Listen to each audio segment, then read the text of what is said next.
there's certain things about my work that are consistent and that I've been interested in for 20 years. One of them is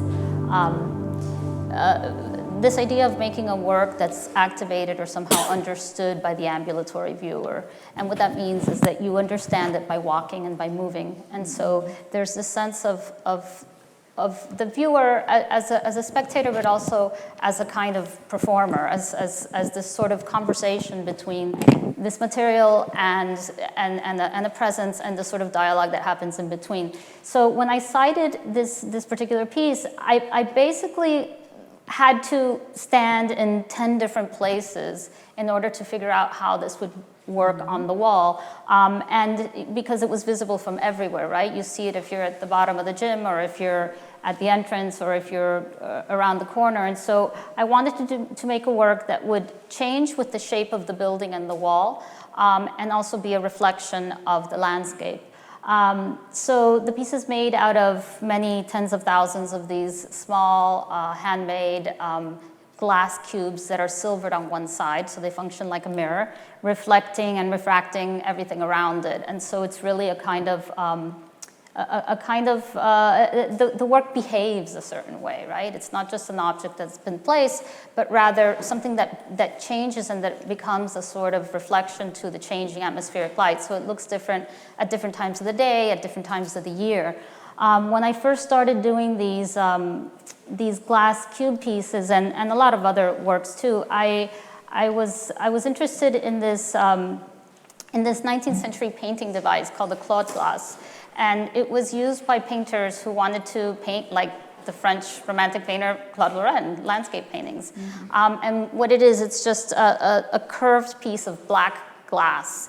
And they would go out into the field or wherever they were going to paint, and they'd turn their backs to the landscape that they were painting, and they'd hold up the piece of glass, and they'd see what they were painting reflected in this tiny black glass. And what it would do is sort of like early Photoshop, if you can imagine it, where because it's a black glass, it would only reflect the darkest shadows and the brightest highlights, right? And so they could kind of create a painting that looked in the spirit of a Claude Lorrain landscape painting. And so in that research, which I had known about the Claude glass for a long time, but I was fascinated by this idea of turning your back to something in order to see it.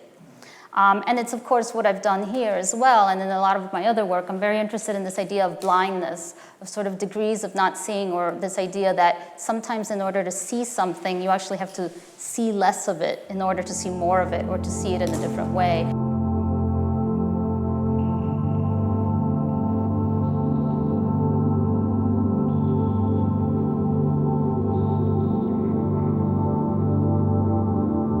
We're used to thinking of blindness as something physical with your eyes, like your eyes don't work. But if you think of blindness more as degrees of not seeing, like peeking, camouflaging, shrouding, squinting, you know, these are all sort of kinds of not seeing as well that have less to do with the physicality of the eye and more to do with imagining and dreaming and thinking, which of course is how we visualize things.